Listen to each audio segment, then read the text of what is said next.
Ito na ang latest ng Mixed Topics, mainit na showbiz ganap. Happy wife, happy life ngayon ang aktres na si Carla Abellana. Dahil makikita naman sa aura ni Carla ngayon na very happy and at peace siya sa relasyong meron siya with her husband, Dr. Reginald Santos. Maraming mga netizens nga ang pumuri sa itsura ngayon ni Carla dahil napakagaan umano at laging masaya ang aktres. Marami din ang nakapansin sa kanyang kasal na mukha siyang Mama Mary. Ang kanyang asawa ngayon ay isang doktor at kanyang kababata noon, first boyfriend and first love niya noong high school pa lamang sila. Hindi nga makapaniwala hanggang ngayon sina Carla at Reginald na ikinasal na silang dalawa. Hindi sila makapaniwala na sila ang nagkatuluyan sa dulo. Sa kabila ng masakit at masalimuot na napagdaanan ni Carla sa kanyang previous marriage, sa aktor na si Tom Rodriguez, muling nalampasan ni Carla ang pagsubok na ito. Inamin niya na isa sa pinakamahirap na pinagdaanan niya sa kanyang buhay.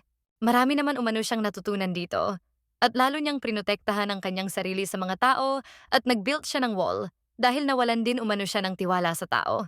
Hindi umano niya naiisip noon ang muling pagpapakasal dahil sa masakit na pinagdaanan. Ngunit sino ang mag-aakala, sabi nga ni Carla na ang kanyang high school ex-boyfriend ang kanyang makakatuluyan, inamin ng aktres na hindi naging mabilis or madali ang unang pag-uusap. Medyo natagalan din umano ang kanilang pag-uusap hanggang sa nagkita na sila after months of talking. At nagulat si Carla na parang wala umanong nagbago kay Reginald, same person. Ang tanging nagbago lamang umano ay ang pagiging seryosa nito since isa itong doctor. Ibinahagi din ni Carla kung paano niya hinandle ang mga bashers ng kanilang wedding cake. Ayon sa aktres, hindi niya umano masyadong inintindi ito dahil masaya silang mag-asawa. At nasa honeymoon stage walang sila. Nagustuhan naman ito ng mga bisita at lalong-lalo na nagustuhan nilang mag-asawa at masarap ang kanilang wedding cake.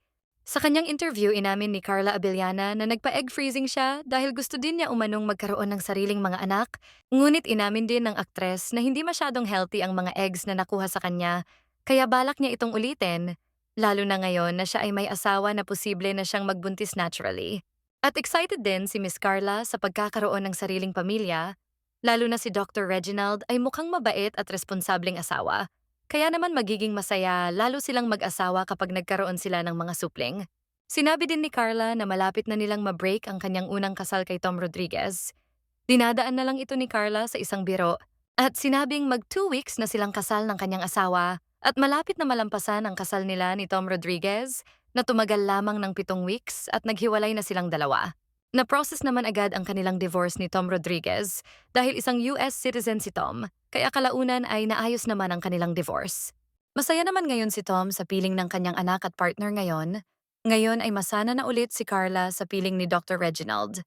At masayang-masaya ang mga fans at pamilya ni Carla para sa kanya.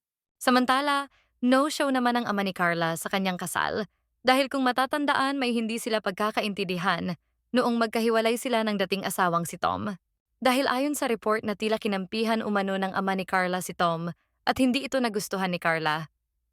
Hindi naman na ito pinag-usapan ni Carla sa publiko at nanatiling focus na sa bago niyang buhay may asawa ngayon. Maraming mga supporters ni Miss Carla Abellana ang masaya para sa kanya, lalong-lalo na natagpuan na niya ang taong makakasama niya habang buhay. Ayon nga kay Carla, si Dr. Reginald na ang kanyang una at huling lalaking mamahalin at makakasama habang buhay.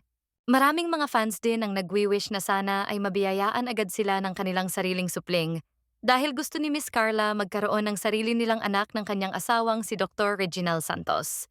Makikita talaga sa mukha ni Miss Carla ang kaligayahan ngayon at masayang-masaya ang kanyang puso. Napakaganda at maaliwalas ang kanyang dating ngayon at palaging nakangiti. Congratulations, Miss Carla, ang Dr. Reginald, and good luck to your new journey as husband and wife.